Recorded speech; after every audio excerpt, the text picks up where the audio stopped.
Jaya Radha Madhava Jaya Kunja Bihari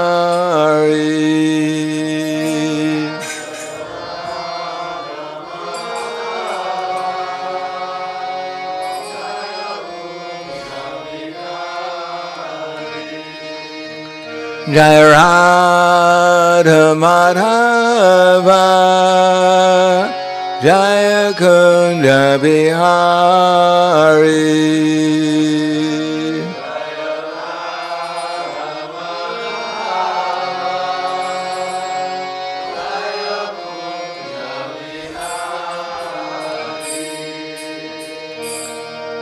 Gopi Jana Ballabha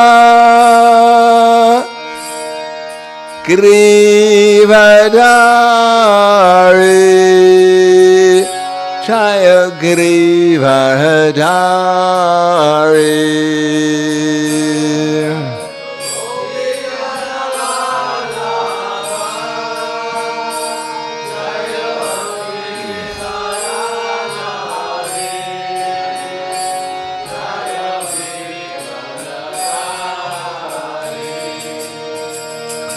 Gopi Jana Ballabha Grivadari Jaya Grivadari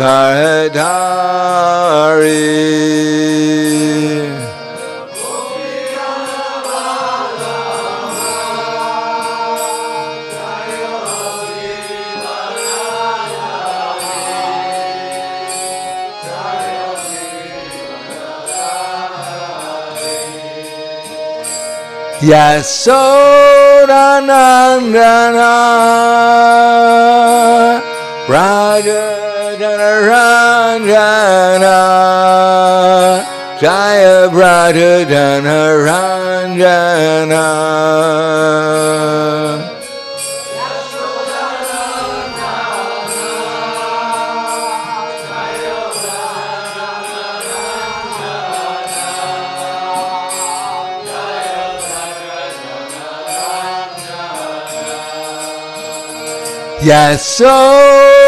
Yasodhanandana Raja Janaranjana Jaya Raja Janaranjana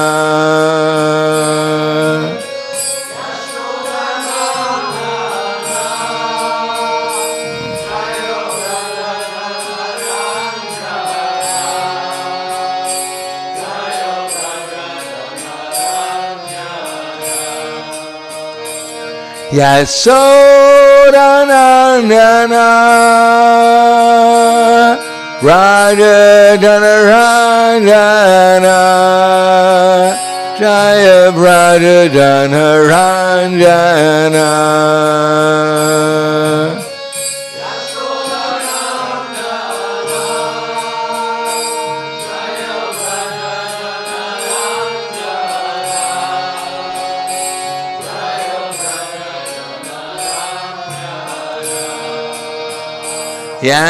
Yamuna Dhiravarachari Jaya Kunja Bihari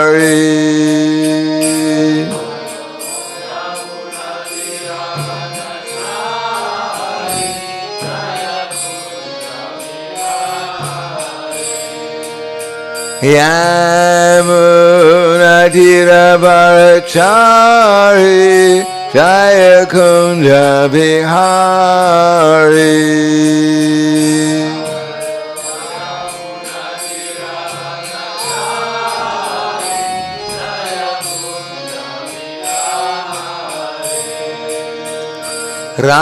Radha Madhava Jaya Kunja Bihari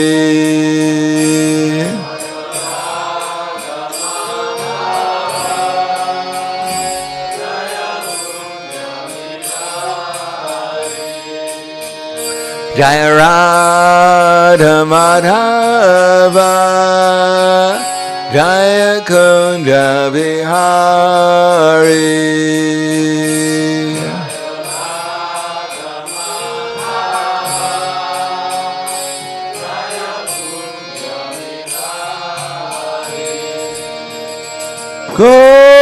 Gopidana Bhava Grivadari Jaya Grivadari.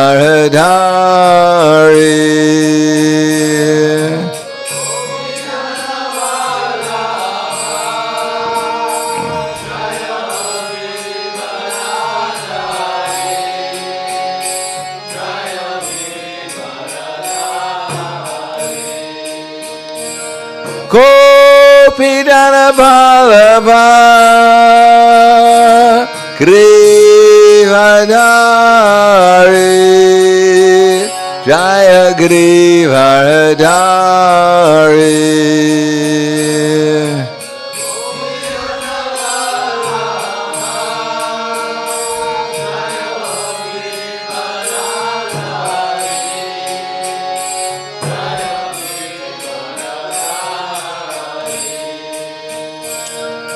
Gopidana Bhava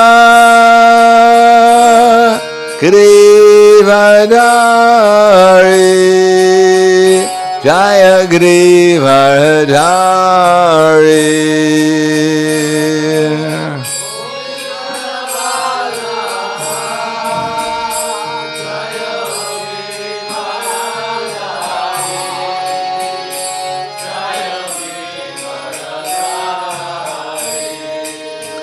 Yasodanandana Radha Dhanaranjana Jaya Radha Dhanaranjana.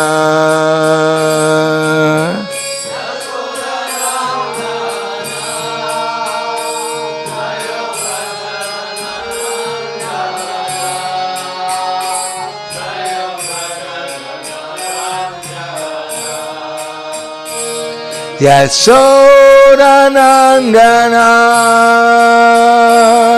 Radha Dhanaranjana Jaya Radha Dhanaranjana.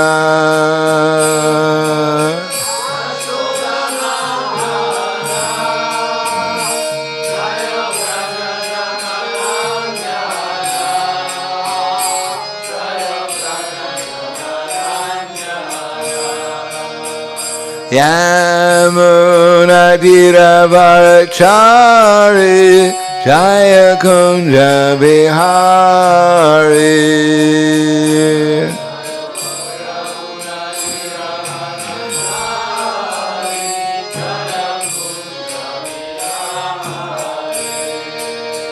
Yamuna Dhiravarachari Jaya Kunja Vihari.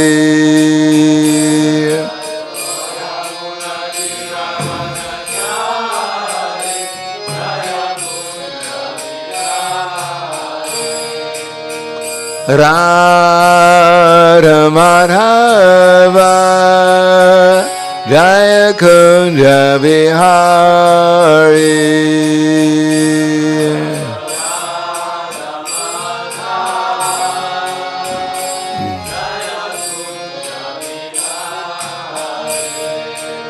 Jaya Radha Madhava Jaya Kunja Vihari.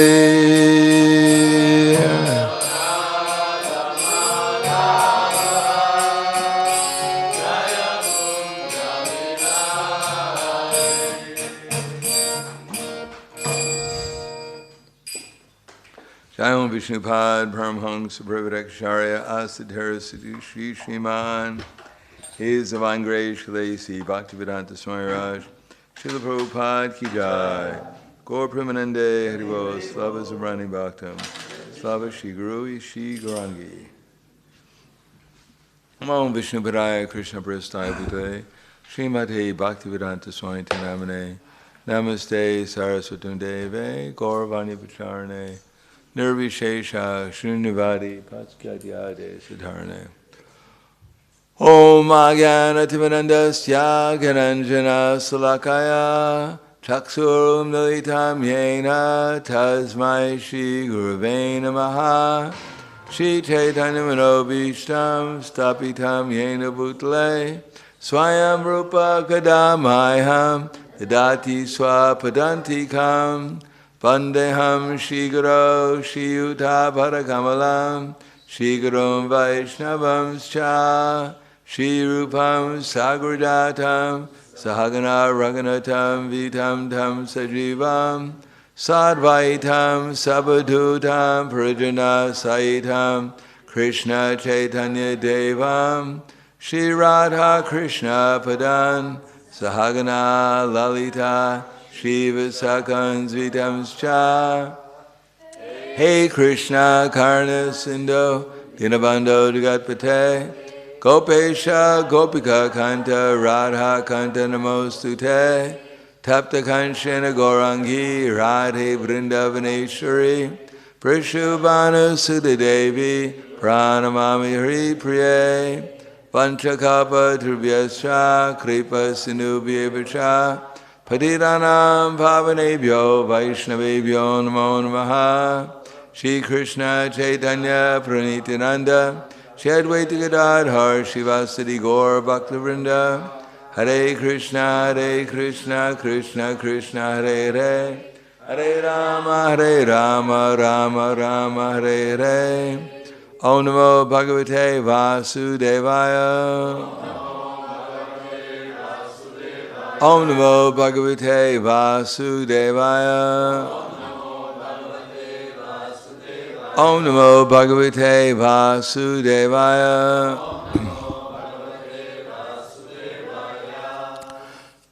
Srimad Bhagavatam, Canto 8, Chapter 6. The demigods and demons declare a truce.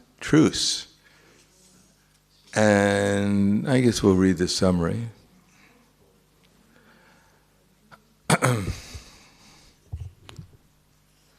So the 8th canto has a lot to do with the heavenly planets, and meant to be a discouragement from going to the heavenly planets, not an advertisement.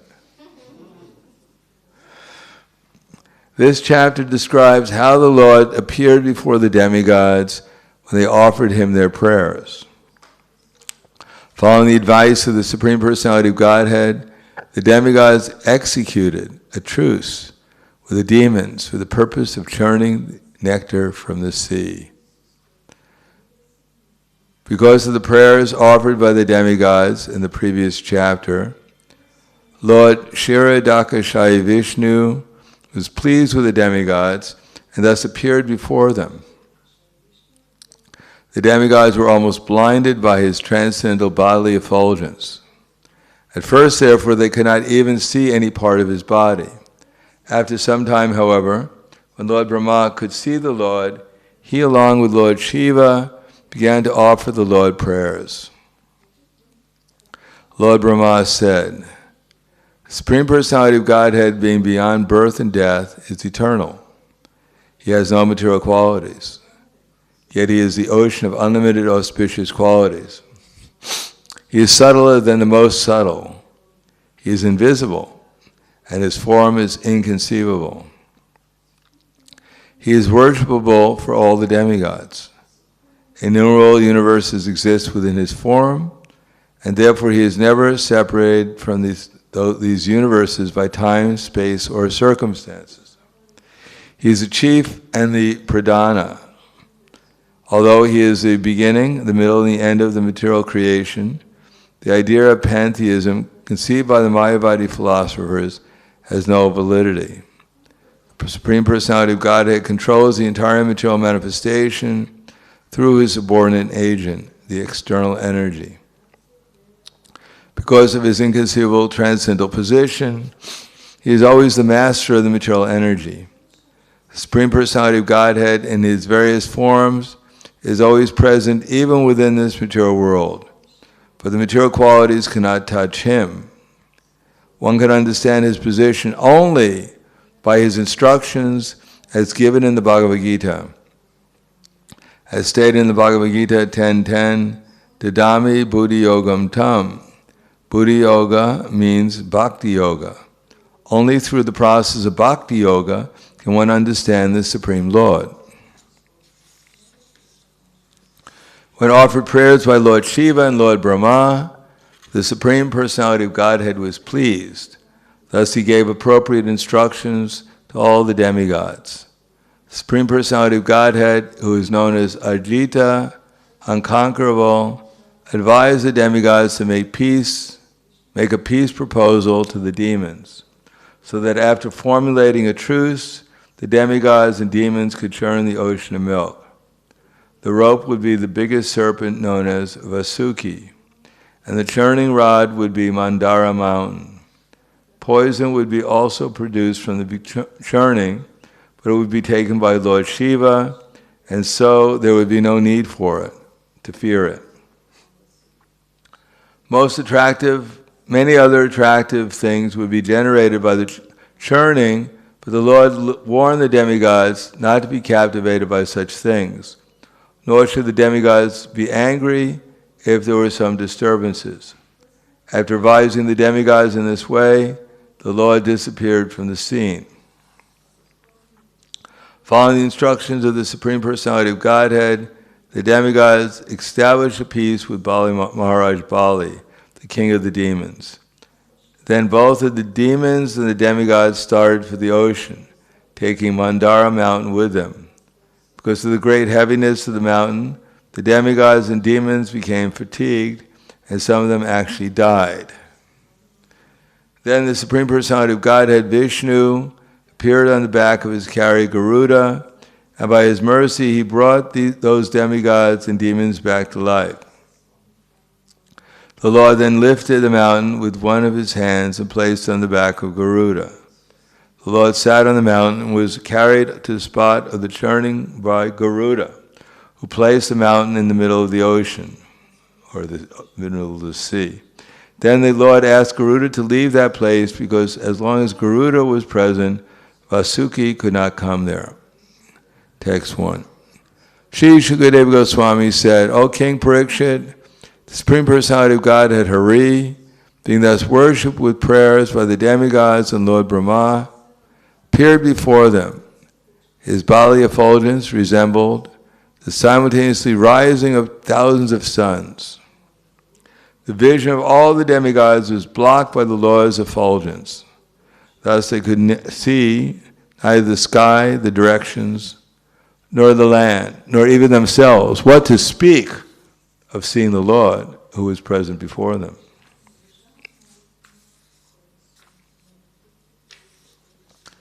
Lord Brahma, along with Lord Shiva, saw the crystal clear personal beauty of the Supreme Personality of Godhead, whose blackish body resembled a Marakata gem, whose eyes were reddish like the depths of a lotus, who is dressed with garments that are yellow like molten gold, and whose entire body is attractively decorated. They saw his beautiful, smiling, lotus-like face, crowned by a helmet bedecked with valuable jewels. The Lord has attractive eyebrows, and his cheeks are adorned with earrings. Lord Brahma and Lord Shiva saw the belt on the Lord's waist, the bangles on his arms, the necklace on his chest, and the ankle bells on his legs. The Lord is bedecked with flower garlands. His neck is decorated with a Kaustuba gem, and he carries with him the goddess of fortune and his personal weapons, like the disc and club. When Lord Brahma, along with Lord Shiva and the other demigods that saw the form of the Lord, they all immediately fell to the ground, offering their obeisances. Text 8. Shri Brahma Vacha Ajata Janma Stiti Samyamaya Gunaya Nirvana Sukharnavaya Anor anime pariganya damne. Mahanubhavaya namo namaste. Shri Brahma Ovacha Ajata Janma Sthiti Samyamaya Gunaya Nirvana Sukharnavaya Anoranime Pariganyadamne Mahanubhavaya Namo Namaste.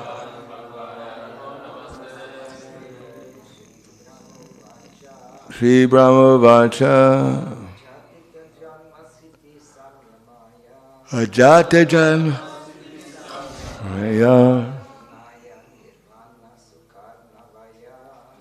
Naya Nirvana Sukharnavaya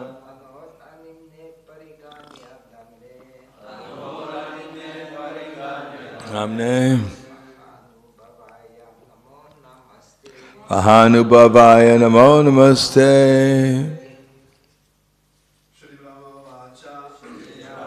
Raja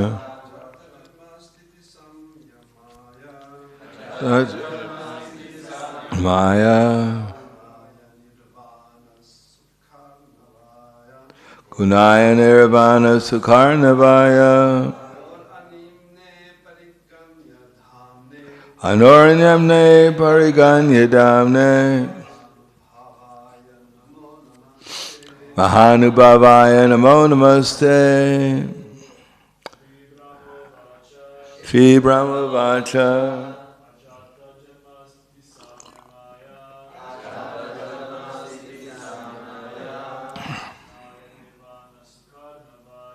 Gunaya Nirvana Sukharnavaya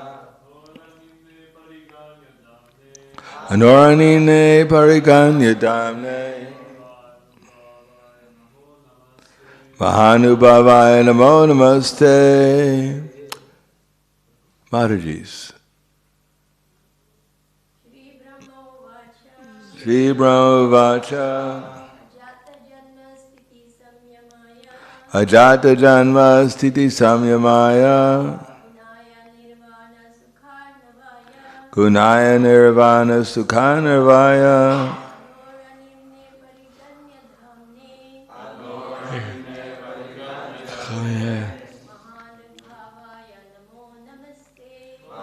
Nubhavaya Namo Namaste.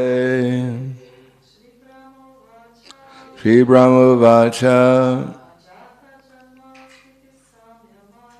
Ajata Janma Sthiti Samyamaya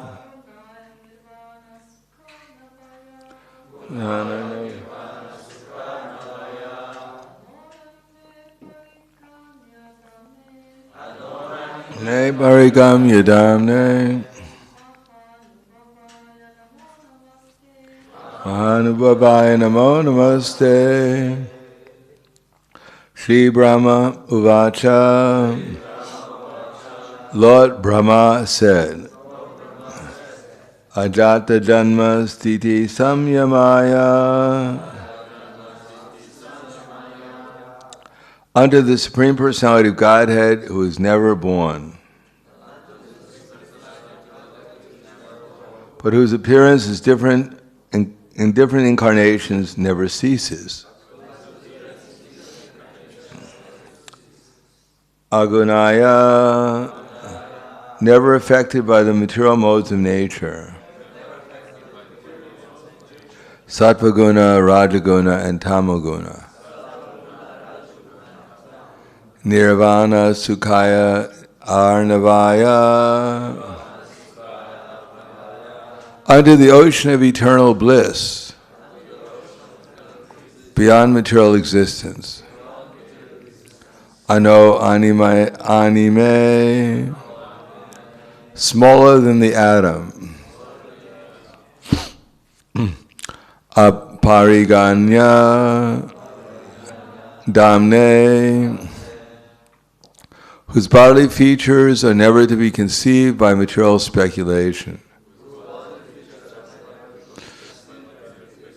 Maha Anubhavaya, whose existence is inconceivable. Namaha, offering our obeisances. Namaha, again offering our obeisances. Namaha, again offering our obeisances. Do it at least 3 times. Te, unto you. Translation and purport by His Divine Grace, A.C. Bhaktivedanta Swami Srila Prabhupada. Lord Brahma said, although you are never born, your appearance and disappearance as an incarnation never ceases. Never cease. You are always free from the material qualities, and you are the shelter of transcendental bliss, resembling an ocean. Eternally existing in your transcendental form, you are the supreme subtle of the most extremely subtle. We therefore offer our respectful obeisance unto you, the Supreme, whose existence is inconceivable. Purport, the Lord says in the Bhagavad Gita 4:6, Ajo pisan navayatma bhutanam ishvaro pisan prakritim swam adhishtaya sambhavam yatmamaya. Although I am unborn and my transcendental body never deteriorates, and although I am the Lord of all sentient beings, I still appear in every millennium in my original transcendental form. The following verse in Bhagavad Gita, the Lord says, Yada yada hi dharmasya glanir bhavati bharata abhyuthanam adharmasya tadatmanam srijam yaham.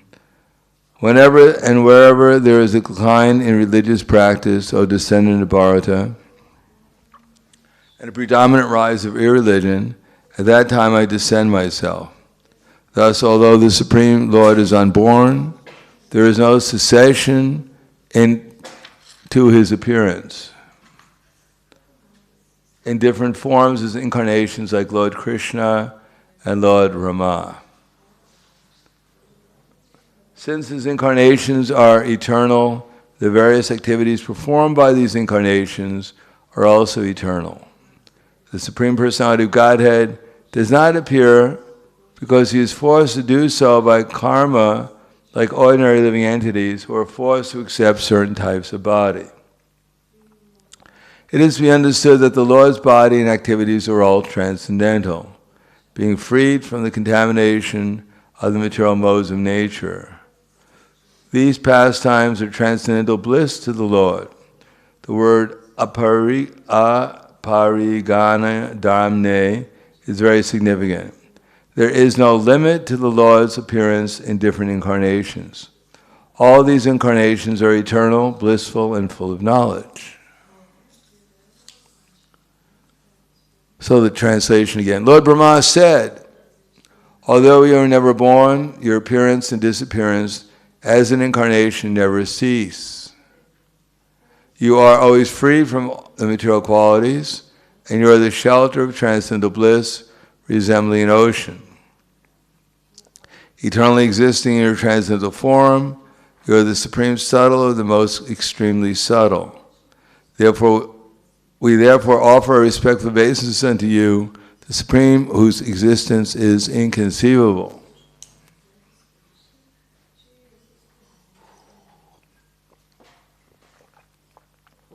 Namo Vishnu Padaya Krishna Prasthaya Bhutaya Srimate Bhaktivedanta Swami Tanamane Namaste Saraswatam Deve Gauravani Pracharane Nirvishesha Srinivadi Paskyatyade Satarane.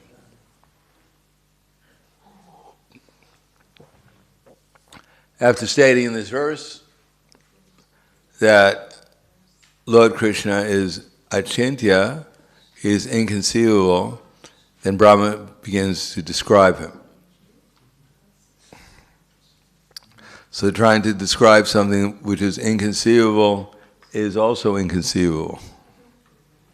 But, as it says in the Bhagavatam, as the birds fly in the sky, so all birds fly in the sky to different heights. So in the same way, according to whatever Krishna reveals, one can try to describe him. So Brahma explains here that his experience is that Krishna is like an ocean, can be compared to an ocean of bliss. Where else will we have Krishna described as an ocean of bliss?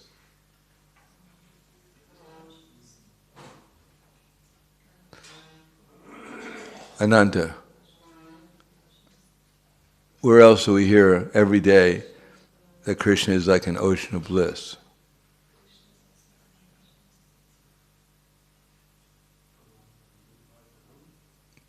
You don't sound very convinced. What does Ananda Mudi Vardhana mean? Increasing bliss. Like what? What does Arnava mean? Ocean. Yes. So, increasing ocean of bliss. Guru Vastika prayers. So Brahma has experience of that, and we would like to have that experience too. Even though we may not know Krishna completely, but at least if we can know him to that extent, we'd be quite satisfied. If you saw an ocean of bliss, you'd probably dive right in, right? You wouldn't even bother putting your little toe in to see if it's warm or not. And at the same time, how do we get here?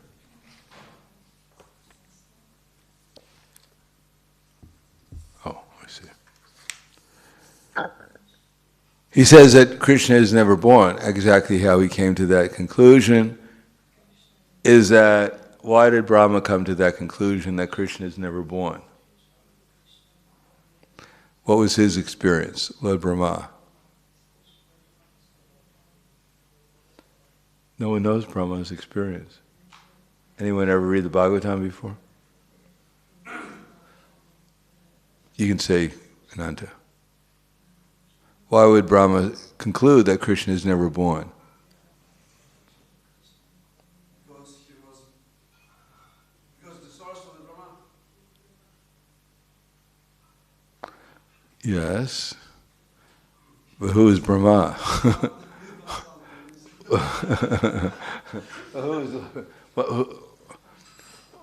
Who is the first person in the universe?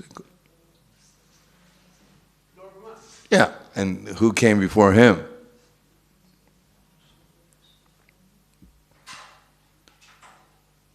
Who was there? What's that? Brahma came from someone, right? Do you know who he came from? Take a guess. Yeah, he's right. If you look up, you'll see him.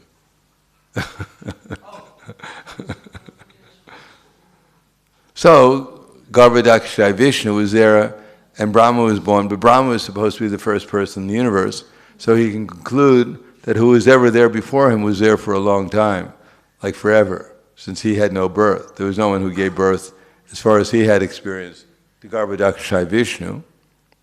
But he was the first person in the universe because he looked around and there's nothing there. So he concluded, I must be the first one, since he created the whole thing.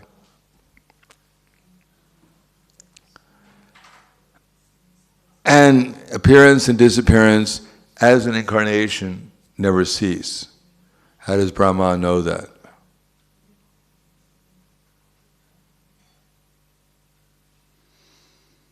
Hare Krishna. Anyone out there? Yes. Because Krishna is not material, has not material body. Yes, that's true. But what's Brahma's experience that the incarnations never cease? Like waves, they're coming again and again. Yeah, Brahma has been around since the beginning of creation, and all he sees is, every time he sees more and more incarnations. Like if you go to the ocean, and you just see the waves are coming and coming and coming and coming. Then you conclude that they're never going to stop. Does anyone ever go to the ocean and think, well, I wonder when the waves are going to stop? you know they're not going to stop. So similarly, Brahma has been around since the beginning of time, our time, and all he sees is one incarnation after another. So he concludes they're never going to stop. You're always freed from the material qualities. I think even Brigamuni discovered that when he kicked Lord Vishnu in the chest. He didn't become angry. He didn't show the slightest disturbance, which indicates absolutely pure goodness. Eternally existing in your transcendental form, you are the supreme subtle or the most extremely subtle. How do we know that Krishna is subtle? He's there, but I cannot perceive him. Yeah, he's everywhere in this form, in his transcendental form, in the atoms and in between the atoms. And most importantly, he's in our heart. Now we're subtle, although we sometimes act pretty grossly. We ourselves, the soul, is quite subtle. But he's so subtle that even the subtle soul can't perceive him.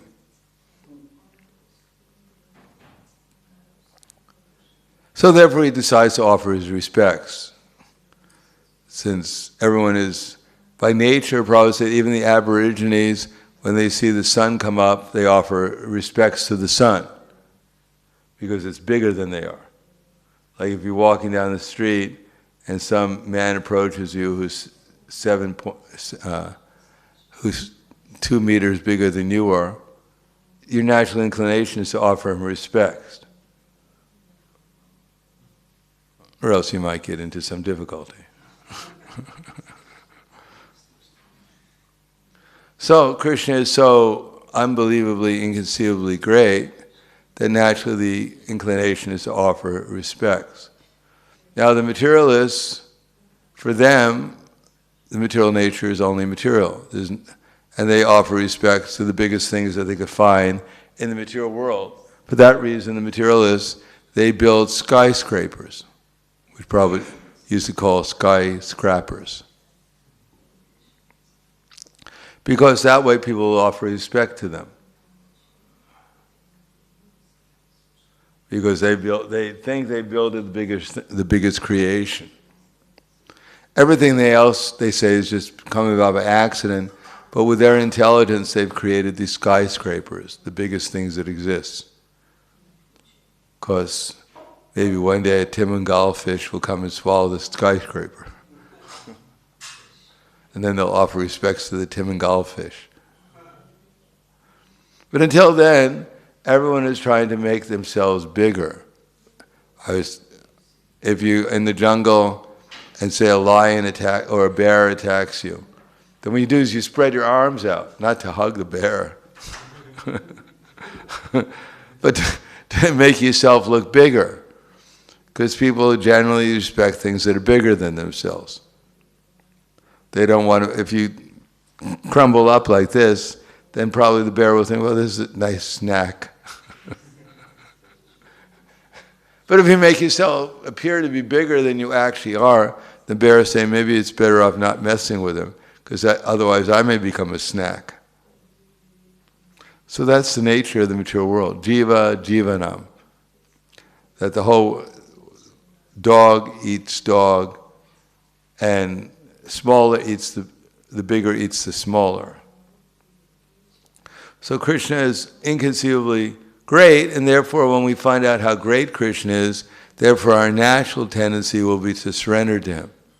Now all the demons who fought against Krishna, they didn't think Krishna was so great. And even if they did, they were covered by his illusory energy. Now Putana looked at the little Krishna lying as a little baby, and she thought that this baby is so powerful, he could destroy the whole universe. But she was covered by the illusory energy, and she tried to kill him anyhow. But she was right. Similarly, when the wrestlers Mustika and Chanura were going to battle against Krishna, they said, Krishna and Balaram said, well, we're just little cowherd boys. Of course, Krishna, compared to us, he was quite big. cowherd boys at that time were approximately, I forget how much bigger than they are than we are, but at least 3 or 4 times bigger than we are. Because Sudama, Sridham came back. Maybe he was asleep or something, and when he appeared in Kali Yuga and looked for Lord Nityananda with his plow had to reduce him down to a normal size. So the Krishna and Balaram were actually quite big. It is said, at least, that generally speaking, the Kshatriya is around 6 meters high. Although Krishna had said he was a little small for a Kshatriya, he was only like 5.5 meters high. Because after all, he was also born as a Vaishya. In any case, when the Chanura Mustika wanted to battle against Krishna in the form of cowherd boys, they said, my dear, Krishna and Balaram said that this is not going to be a fair fight. After all, we're just cowherd boys, and you're big, strong wrestlers, as strong as thunderbolts. The crowd will be very disappointed to see such an unfair fight. Because at least the crowd at that time was a little more civilized than they are now. But Mustika and Chanura said, no, we know who you are, that you're the creators of the universe. So anyone who could understand that Krishna and Balaram were the creators of the universe must have been blessed in some way with intelligence. But at the same time, anyone who's going to fight with the people who created the universe couldn't be too intelligent. They deserved the kick in the head that they got. Maybe it stirred up their brains a little bit before they left their bodies.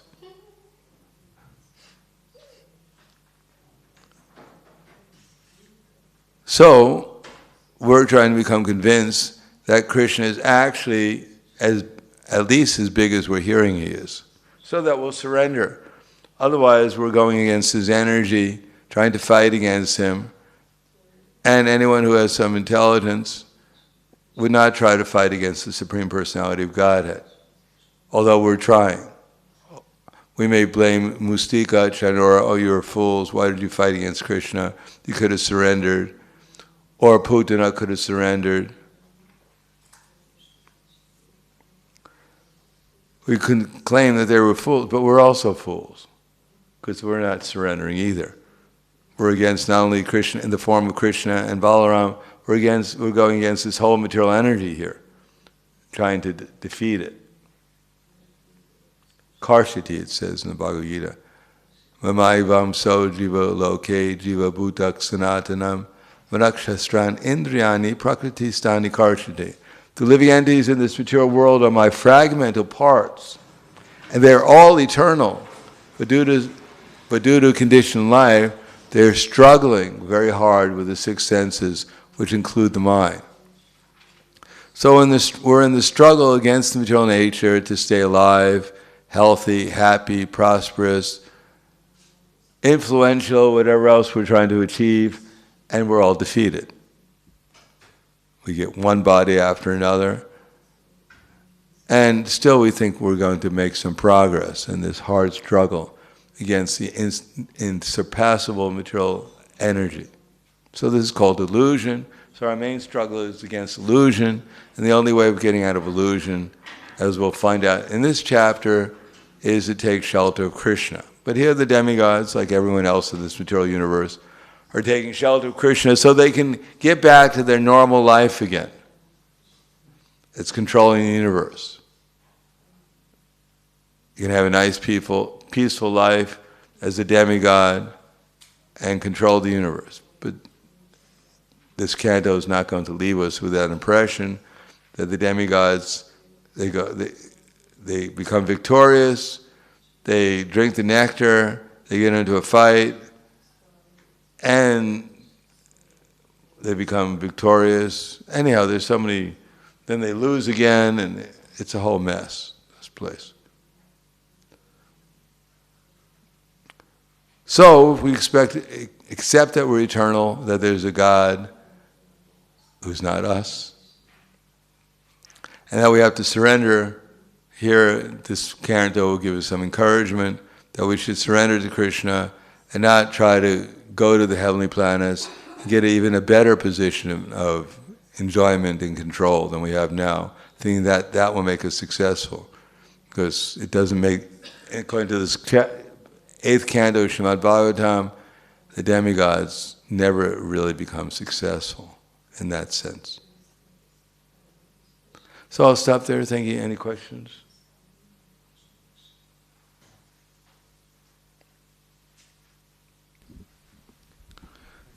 I just wanted to ask, I was thinking, what is the result if we are doing some work in the temple, like chopping vegetables, and we don't think of Krishna at all? Is this karma? Probably cut your finger.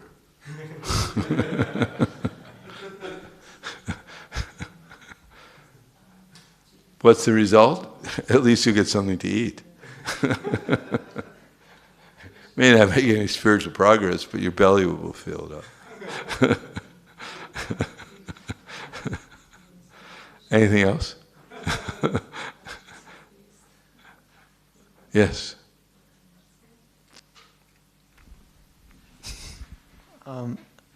Thank you for inspiring lecture. Could I please ask, you mentioned that some demons knew that Krishna was the Supreme Personality of Godhead, but still wanted to fight with him. Could I ask, what is the necessary qualification for someone to realize that Krishna is the Supreme Personality of Godhead, and what is the qualification to understand that it is not good to fight with him, to actually become favorably disposed toward him? Well, I mean, everyone, whether it's Hiranyakashipu or whether it's Mustika, Chanora, you have to hear from those who actually have knowledge. So, in the Vedic culture, which they come from, people talk about Vishnu all the time. Even the demons talk about him. So they heard that there's a controller of the universe, and he happened to be born in Vrindavan. And for that reason, even Kamsa, who had conquered all the demigods and the demons in the universe, was afraid of him. So he must have been someone special. And how to become favorable? Well, associate with people who are favorable. And do some service, follow their directions. And then Krishna will reveal himself, and then as we get more experience in what association with Krishna means, when Krishna reveals himself, then the happiness we get from that will make us more favorable. Just like we're favorable generally towards our body because it gives us some happiness. So we can become favorable to Krishna when we in his association, we feel happiness. And we get association with Krishna through the process of devotional service. Yes. Thank you. Anything else? Yes. Looks like we lost Avadhuta Roy in that week. Thank you. He disappeared. Thank you, Maharaj. In this pastime, we hear about the demigods fighting and trying to get the nectar and so on. Generally speaking, we hear that the demigods are in the mode of goodness, but here they seem to be totally in the mode of passion, rajagun. How is it that they are overcome by this mode? When the devotees are in the class, they're in the mode of goodness. As soon as they leave the class, they become overwhelmed, usually with another mode. So what to speak of the poor demigods? Okay, I think that answers it. Thank you. All right. Khwala. Grantaraj Srimad Bhagavatam ki jai. Srila Prabhupada ki jai. Gaur Premanande.